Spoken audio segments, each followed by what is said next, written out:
ഇസ്രായേലിന് ആയുധം നൽകുന്നതിനെതിരെ മനുഷ്യാവകാശ സംഘടനകൾ ബ്രിട്ടനിലെ കോടതിയിൽ പരാതി നൽകി. സർക്കാർ ഇപ്പോൾ സ്വീകരിച്ചിരിക്കുന്ന നിലപാട് അത്യന്തം ഗൗരവമുള്ളതാണെന്നും മനുഷ്യാവകാശ ലംഘനമാണ് ചെയ്യുന്നത് എന്നതിനാൽ ബ്രിട്ടൻ ഇസ്രായേലിന് ആയുധം നൽകുന്നത് തടയണം എന്ന് കാണിച്ചുകൊണ്ടാണ് കോടതിയെ സമീപിച്ചിരിക്കുന്നത്. കോടതി ഈ വിഷയവുമായിട്ട് ബന്ധപ്പെട്ട് ബ്രിട്ടൻ സർക്കാരിനോട് ഔദ്യോഗികമായി തന്നെ കാരണങ്ങളും വിശദീകരണങ്ങളും ആവശ്യപ്പെട്ട വിവരമാണ് പുറത്തു വരുന്നത്. F-35 യുദ്ധവിമാനം വ്യത്യസ്ത ഘട്ടങ്ങളിൽ ഇസ്രായേലിന് വേണ്ടി ബ്രിട്ടൻ നൽകിയിരിക്കുന്നു എന്നാണ് അതിൽ പരാമർശിച്ചിരിക്കുന്ന ആദ്യത്തെ പരാമർശം. രണ്ടാമത്, വ്യത്യസ്തമായിരിക്കുന്ന ആയുധങ്ങൾ, അത് യുദ്ധവിമാനമാണെങ്കിലും കപ്പലുകളാണെങ്കിലും യുദ്ധവുമായി ബന്ധപ്പെട്ട മറ്റ് സാമഗ്രികളാണെങ്കിലും എല്ലാം ബ്രിട്ടൻ പല ഘട്ടങ്ങളിലായി ഇസ്രായേൽ നൽകിയിരിക്കുന്നു. പാലസ്തീനെ സംബന്ധിച്ചിടത്തോളം അവരുടെ സാമൂഹ്യ തിന്മക്കെതിരെയും പ്രകൃതി ദുരന്തത്തിനെതിരെയുമുള്ള ഇസ്രായേലിന്റെ നിലപാടിനെ സപ്പോർട്ട് ചെയ്യുന്ന പ്രവർത്തനം ബ്രിട്ടന്റെ ഭാഗത്തുനിന്ന് ഉണ്ടാകുന്നു എന്നതിനാൽ ഗവൺമെന്റിനെ തടയണം എന്നാണ് മനുഷ്യാവകാശ സംഘടന കോടതിയെ സമീപിച്ചുകൊണ്ട് പറഞ്ഞിരിക്കുന്നത്.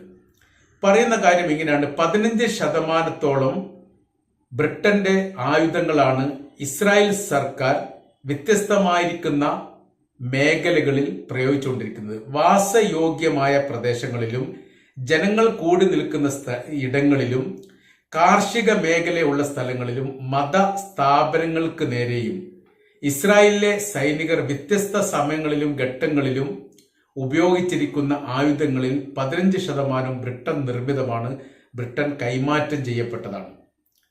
ലോകത്താകമാനമുള്ള മതസംഘടനകൾക്കും മതവിശ്വാസികൾക്കും അതേപോലെ തന്നെ വ്യത്യസ്തമായിരിക്കുന്ന മനുഷ്യർക്കും അവരുടെ സ്വാതന്ത്ര്യത്തിനും അവരുടെ ചിന്തകൾക്കും അനുസരിച്ച് ജീവിക്കാനുള്ള ഒരു ക്രമമുണ്ടാക്കുക എന്നുള്ളതാണ് ബ്രിട്ടൻ മുന്നോട്ട് വെക്കുന്ന എല്ലാ കാലത്തെയും ആശയം എന്നതിനാൽ ഇതിന് വിരുദ്ധമായിരിക്കുന്ന പ്രവർത്തനങ്ങൾ സർക്കാരിന്റെ ഭാഗത്തുനിന്ന് ഉണ്ടാകുന്ന സമയത്ത് തീർച്ചയായിട്ടും അത് ചോദ്യം ചെയ്യുക എന്നുള്ളത് മാനുഷികപരമായിരിക്കുന്ന ആവശ്യമായി ഞങ്ങൾ മനസ്സിലാക്കുന്നു എന്ന തരത്തിലാണ് ഈ സംഘടന കോടതിയെ സമീപിച്ചുകൊണ്ട് പറഞ്ഞിരിക്കുന്നത്.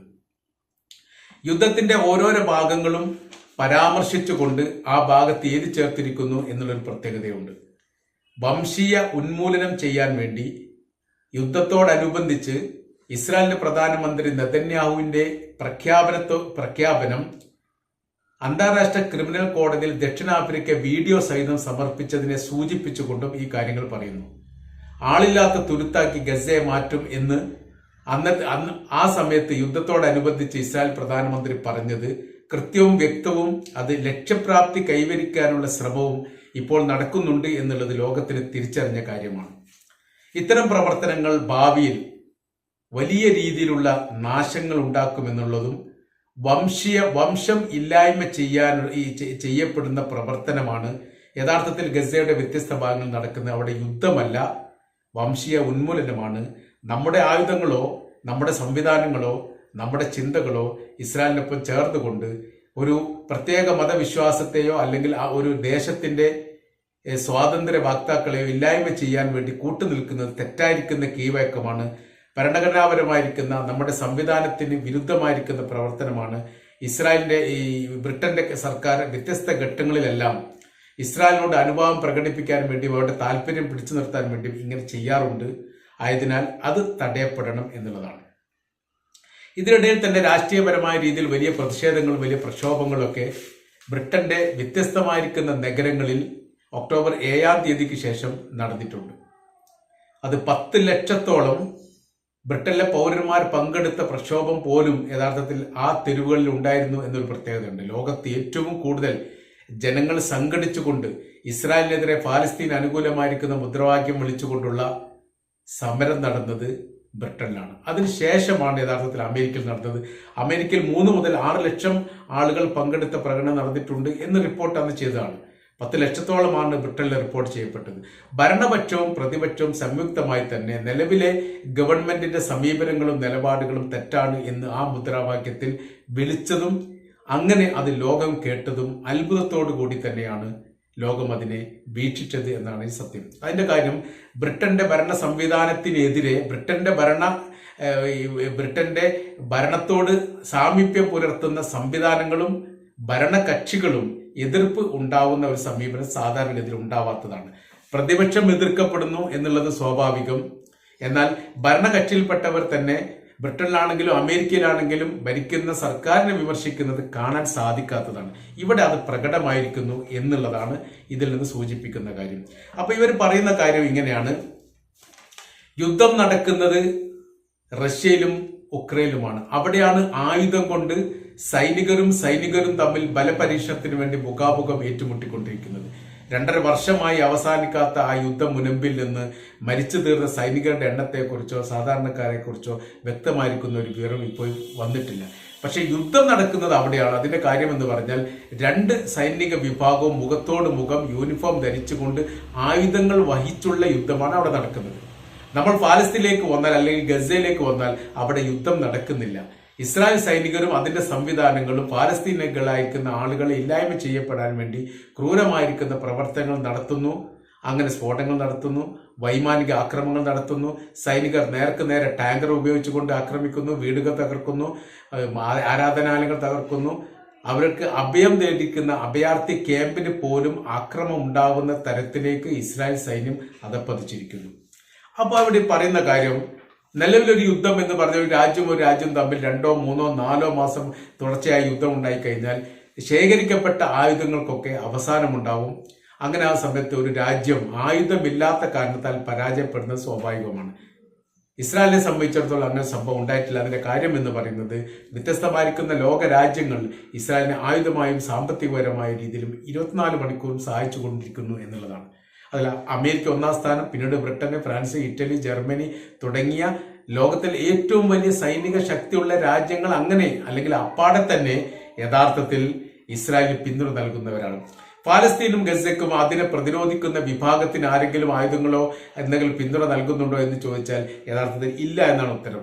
ഇറാൻ നൽകുന്നുണ്ടെങ്കിൽ പോലും ആ രഹസ്യമായ രീതിയിലാണ് ഒരു കരാർ വ്യവസ്ഥയുടെ ഭാഗമായിട്ട് ലോകത്തിന് അത് തെളിവടിസ്ഥാനത്ത് ചൂണ്ടിക്കാണിക്കാൻ വേണ്ടി സാധിക്കില്ല. പക്ഷേ യൂറോപ്യന്മാർ നൽകുന്നെല്ലാം കൃത്യമായിരിക്കുന്ന തെളിവടിസ്ഥാനത്തിലാണ് അത് പുറപ്പെടുന്നതും ലക്ഷ്യത്തിലെത്തുന്നതും. അതുമായി ബന്ധപ്പെട്ട കരാർ വ്യവസ്ഥകളൊക്കെ പല ഘട്ടങ്ങളിലും പുറത്തു വന്നതാണ് എന്നതിനാൽ രണ്ടും 2 രീതി തന്നെ കാണേണ്ടിയിരിക്കുന്നു. അവിടെ നമ്മൾക്ക് നിരപരാധികളായിരിക്കുന്ന കുട്ടികളെയും സ്ത്രീകളെയും കൊല്ലാൻ വേണ്ടി എന്ത് അധികാരം? അഭയാർത്ഥി ക്യാമ്പ് എന്ന് പറയുന്നത് സുരക്ഷിതമായിരിക്കുന്ന മേഖല തിരിച്ചുകൊണ്ട് ഇസ്രായേൽ തന്നെയാണ് ഇന്ന മേഖലയിലേക്ക് നിങ്ങൾ യാത്ര ചെയ്യണം, അല്ലെങ്കിൽ ഇന്ന മേഖലയാണ് നിങ്ങൾ താമസിക്കേണ്ടത് എന്ന് പറയുന്നത്.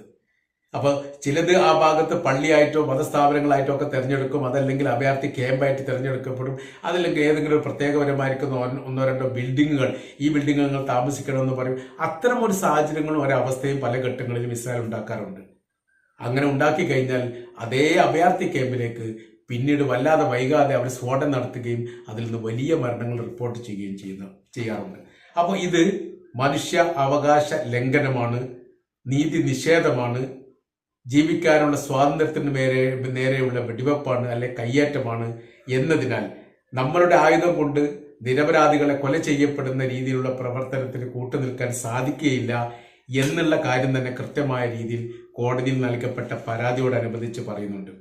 അപ്പൊ സർക്കാർ ഇതിന് കുറച്ച് ന്യായീകരണങ്ങളൊക്കെ കണ്ടെത്തിയിരിക്കുന്നു. അതിന്റെ കാര്യം അവർ പറയുന്നത് തങ്ങൾ ഇത്രയും വലിയ ആയുധങ്ങളൊന്നും നൽകിയിട്ടില്ല എന്നുള്ളതും സമാധാനമായ അന്തരീക്ഷം ഉണ്ടാക്കാൻ വേണ്ടി സ്വാഭാവികപരമായ രീതിയിൽ ഒരു രാജ്യത്തിന് സഹായിക്കുന്ന രീതിക്കപ്പുറമായ രീതിയിൽ പ്രവൃത്തി കാര്യങ്ങളൊന്നും ഇല്ല എന്നുള്ളതാണ്.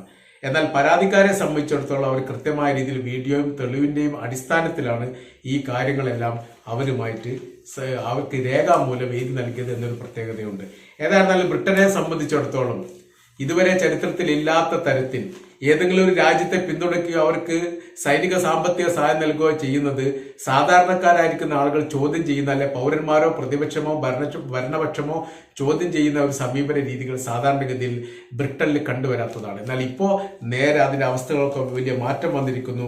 ഓരോരോ കാര്യങ്ങളും പൗരവിഭാഗം തന്നെ സർക്കാരിനോട് ചോദിക്കുകയും നിയമ നടപടിയിലേക്ക് പൗരവിഭാഗം തന്നെ മുതിരുകയും ചെയ്യുന്ന ഒരു പ്രത്യേക സാഹചര്യം യഥാർത്ഥത്തിൽ ഇപ്പോൾ ഈ ബ്രിട്ടന്റെ അകത്ത് പ്രത്യക്ഷമായിരിക്കുകയാണ്.